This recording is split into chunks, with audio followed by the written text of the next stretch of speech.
ಇವತ್ತಿನ ವ್ಲಾಗಲ್ಲಿ ಜೀಗುಜ್ಜೆ ಸಾಂಬಾರು ಹೇಗೆ ಮಾಡೋದು ಅಂತ ನೋಡುವ. ಇವತ್ತು ಜೀಗುಜ್ಜೆ ಸಾಂಬಾರಿಗೆ ಒಂದು ಅರ್ಧ ಜೀಗುಜ್ಜೆ ಕಟ್ ಮಾಡ್ತಾ ಇದ್ದೇವೆ. ಜೀಗುಜ್ಜೆಗೆ ಕನ್ನಡದಲ್ಲಿ ದೀವಿಗೆ ಹಲಸು ಅಂತ ಕೂಡ ಹೇಳ್ತಾರೆ.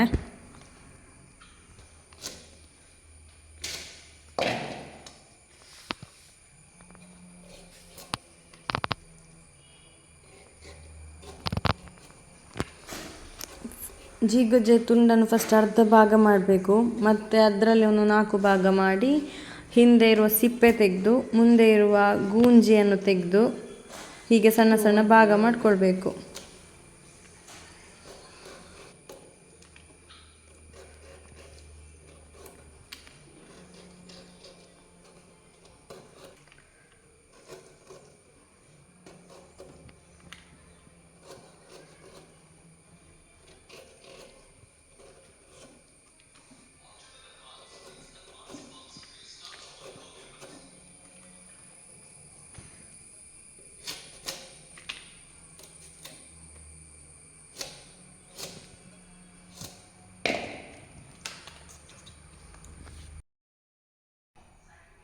ನಾನು 4 ಬೇಳೆ ತಗೊಂಡಿದ್ದೇನೆ.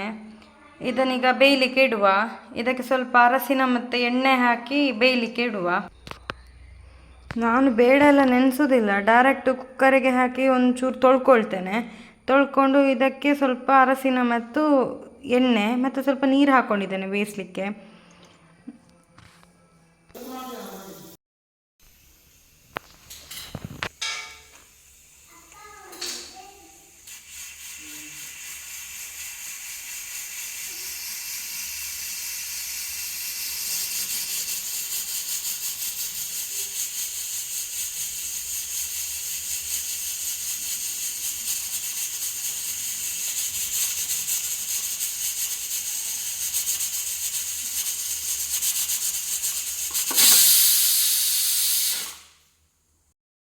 ಇವತ್ತಿನ ಸಾಂಬಾರಿಗೆ ಹುರಿಲಿಕ್ಕೆ ಬೇಕಾಗುವ ಸಾಮಗ್ರಿಗಳು: ಒಂದು 10 ಮೆಣಸಿನಕಾಯಿ, ಒಣಮೆಣಸು, ಒಂದು 5-6 ಎಲೆ ಕರಿಬೇವು ಸೊಪ್ಪು, ಒಂದು ಅರ್ಧ ಚಮಚ ಮೆಂತ್ಯ, ಒಂದು ಅರ್ಧ ಚಮಚ ಉದ್ದಿನಬೇಳೆ, 1 ಚಮಚದಷ್ಟು ಕೊತ್ತಂಬರಿ ಬೀಜ, ಇದೊಂದು ಅರ್ಧ ಚಮಚದಷ್ಟು ಜೀರಿಗೆ ಇದೆ. ಬಟ್ ನಾವಿದು ಹುರಿಲಿಕ್ಕೆ ಹಾಕಲ್ಲ, ಹುರಿದೆಲ್ಲ ಆದ ಮೇಲೆ ಲಾಸ್ಟಿಗೆ ಹಾಕಿ ಒಂಚೂರು ಬಿಸಿ ಆದರೆ ಸಾಕು ಜೀರಿಗೆ. ರುಬ್ಬುವಾಗ ಅರ್ಧ ಕಡಿ ಕಾಯಿ ಹಾಕಲಿಕ್ಕೆ, ಇದನ್ನು ತುರಿದು ಹಾಕಲಿಕ್ಕೆ.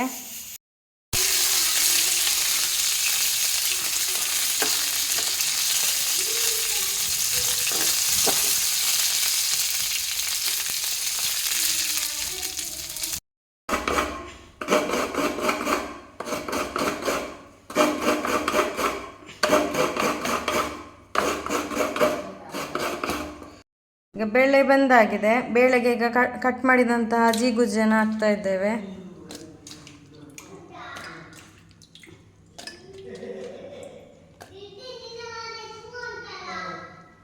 ಹಾಗೆ ಒಂದು ಕಟ್ ಮಾಡಿದಂತಹ ಈರುಳ್ಳಿಯನ್ನು ಕೂಡ ಇದಕ್ಕೆ ಹಾಕೋದು. ಈಗ ಇದನ್ನು ಒಟ್ಟು ಒಂದು 2 ಸೀಟಿ ಬೇಯಿಸ್ಕೊಳ್ಳುವ.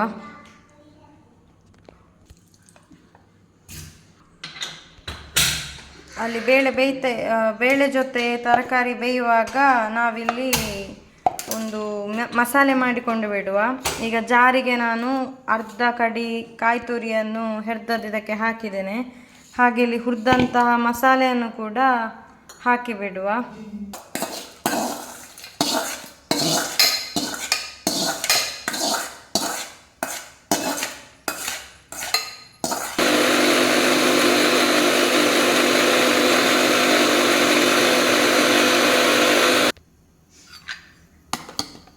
ಇಷ್ಟು ನೈಸಾಗಿ ರುಬ್ಕೊಂಡಿದ್ದೇವೆ. ಇದಕ್ಕೆ ಸ್ವಲ್ಪ ಉಪ್ಪು,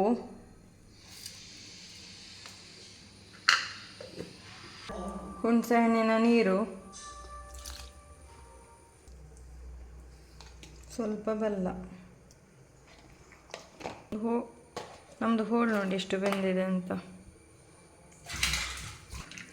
ಇದಕ್ಕೇನೆ ರುಬ್ಬಿದ ಮಸಾಲೆಯನ್ನು ಹಾಕೋದು.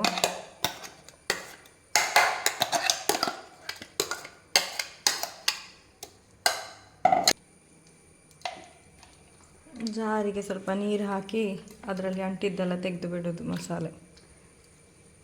ಈಗ ಇದನ್ನೀಗ ಹೀಗೆ ಮಿಕ್ಸ್ ಮಾಡಿದ್ದೇನೆ.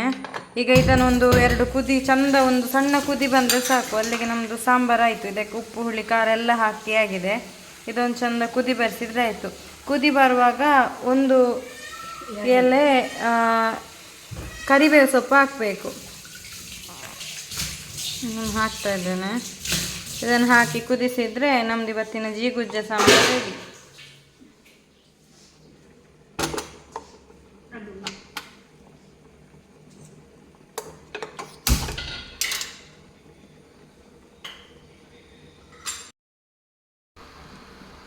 ನೋಡಿ, ಜಿಗುಜ್ಜೆ ಸಾಂಬಾರು ಕುದಿ ಬರ್ತಾ ಉಂಟು. ಇಷ್ಟು ಬಂದರೆ ಸಾಕು.